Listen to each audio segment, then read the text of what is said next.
मैं अभी वेब के 2020 के कार्यक्रम में वैदिक विज्ञान और धारणाओं के आधार पर आधुनिक शोध में कैसे सहायता मिल सकती है उसके बारे में कुछ कहना चाहूंगा। वेद केवल हमारी निष्ठा का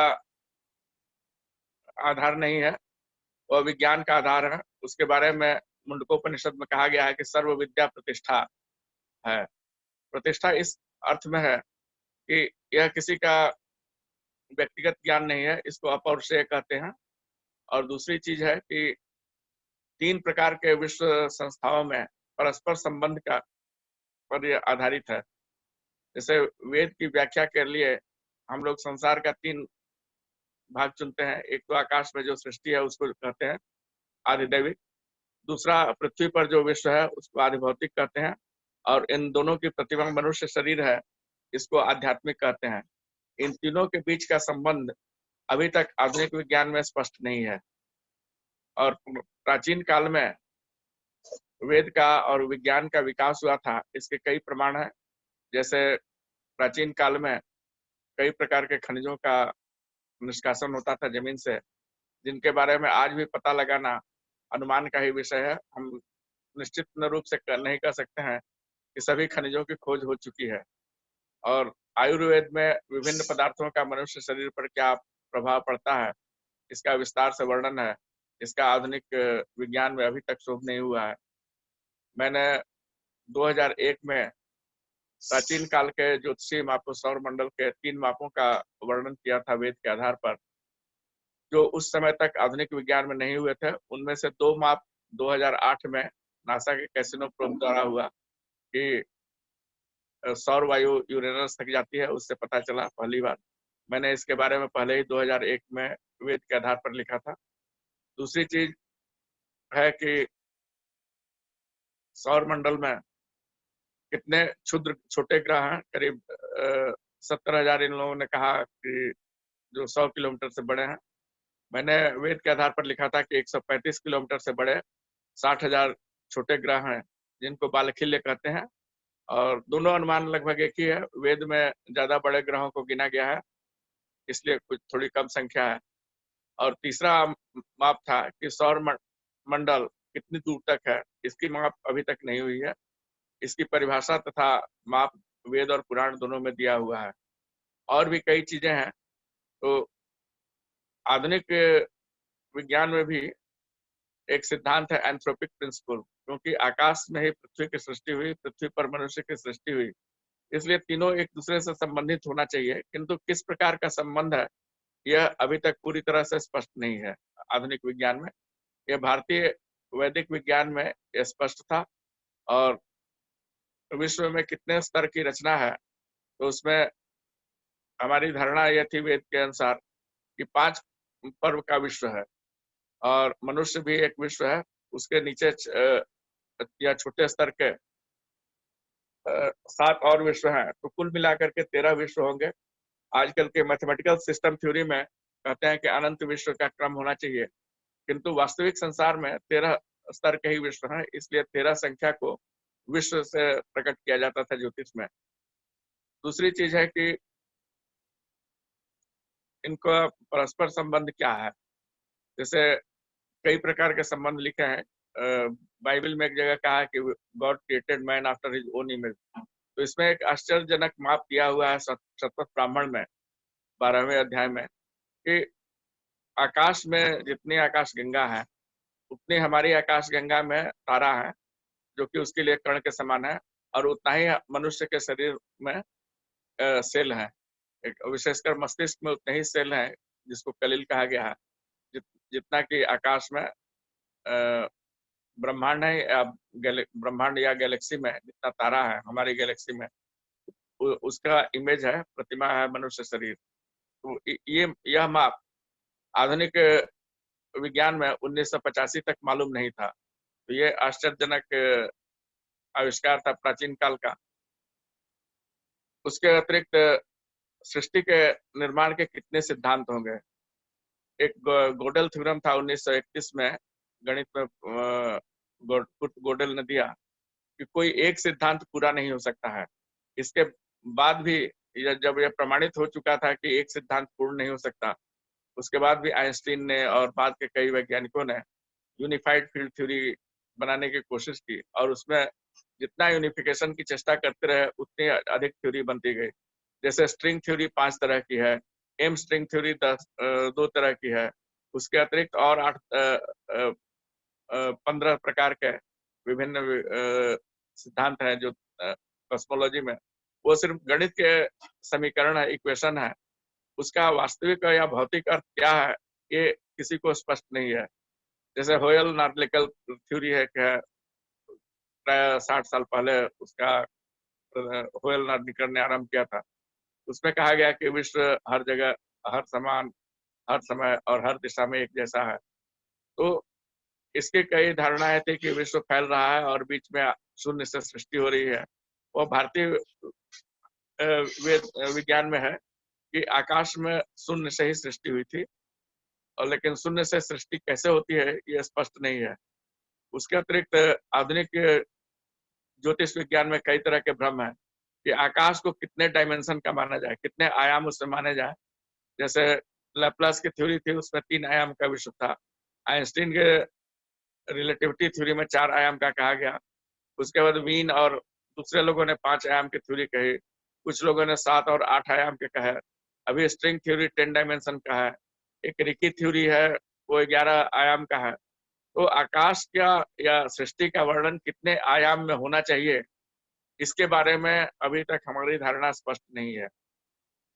दूसरी चीज कि हम लोग जो संसार देख रहे हैं, इसके अतिरिक्त खाली स्थान में कितना पदार्थ है ये स्पष्ट नहीं है।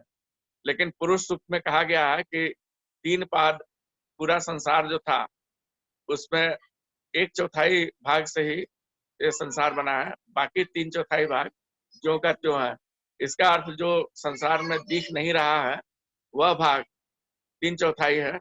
और अभी आधुनिक अनुमान कई तरह के हैं, वो कहते हैं कि 10% से लेकर के 90% तक भाग वो अदृश्य है, वो दिखता नहीं है। तो इन चीजों में तर्क के अनुसार कितना होना चाहिए, वो वेद में लिखा है कि 3/4 भाग अदृश्य होगा। उसके अतिरिक्त 10 आयाम कैसे हैं, इसका भी इसकी भी व्याख्या है। और मुख्यतः 2 सिद्धांत है, क्योंकि मालूम है कि एक सिद्धांत पूर्ण नहीं हो सकता है, इसलिए 2 तरह के सिद्धांत है। एक पुरुष सिद्धांत है, एक तरह प्रकार से पूरे संसार या वेद को पुरुष माना गया है। दूसरे प्रकार से स्त्री माना गया है, स्त्री माना गया है। स्त्री मतलब आजकल की भाषा में फील्ड थ्योरी है। पुरुष का मतलब स्ट्रक्चरल थ्योरी है। तो पुरुष रूप में 13 प्रकार स्तर के विश्व है। हम मनुष्य से बड़े 5 स्तर के विश्व है, जिनको हम पृथ्वी कहते हैं, सौर मंडल कहते हैं, ग्रह कक्षा कहते हैं और गैलेक्सी कहते हैं। उसके उससे बड़ा पूरा यूनिवर्स है। ये 5 स्तर हम लोग मानते हैं। मनुष्य छठा है और मनुष्य के नीचे 7 स्तर हैं। जैसे मनुष्य से बड़े जितने स्तर हैं वो विष्णु पुराण में लिखा हुआ है कि क्रमशः 1-1 करोड़ गुना बड़े हैं। जैसे मनुष्य से 1 करोड़ गुना बड़ा पृथ्वी का आकार है, उससे 1 करोड़ गुना बड़ा सोलर सिस्टम है, उससे 1 करोड़ गुना बड़ा गैलेक्सी है, और उसी तरह से 1 करोड़ गुना बड़ा पूर्ण विश्व होना चाहिए, जो कि वास्तव में अनंत है, लेकिन गणना के लिए हम 1 करोड़ मानते हैं।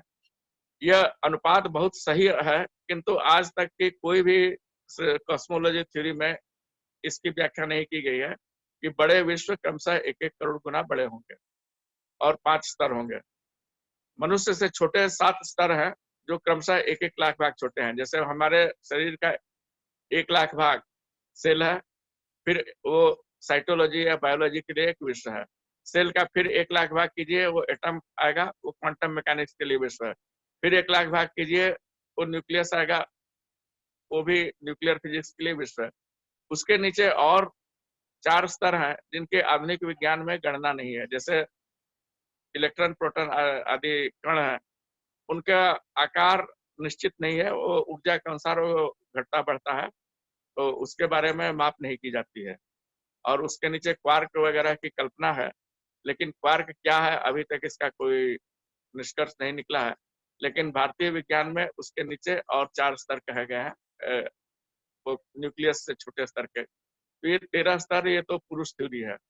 और स्त्री थ्योरी ये है, फील्ड थ्योरी, कि 10 आयाम होंगे।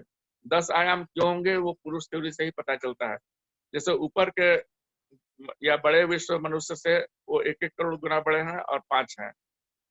छोटे विश्व जो है वो 1-1 लाख भाग छोटे हैं और 7 हैं। तो ये 10 के घात में ये क्रॉस सिमेट्री बनती है। जहाँ 5 स्तर है वहाँ अनुपात है 1 करोड़।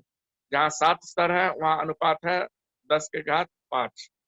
तो 10 के घात में होता है, इसलिए 10 आयाम होने चाहिए। तो 10 आयाम में हर आयाम की जरूरत हर सिद्धांत के लिए नहीं है। जैसे सांख्य सिद्धांत के लिए हम 5 आयाम का विश्व मानते हैं और उसी के अनुपात अनुसार 5 के वर्ग के 25 अक्षरों की एक लिपि होती है, जिसको हम लोग रोमन लिपि कहते हैं। उसी तरह ये जैसे आजकल के भौतिक विज्ञान का जो विषय है, आयाम है, वो 5 आयाम का ही मैकेनिकल यूनिवर्स या यांत्रिक विश्व कहते हैं, वो 5 आयाम का है।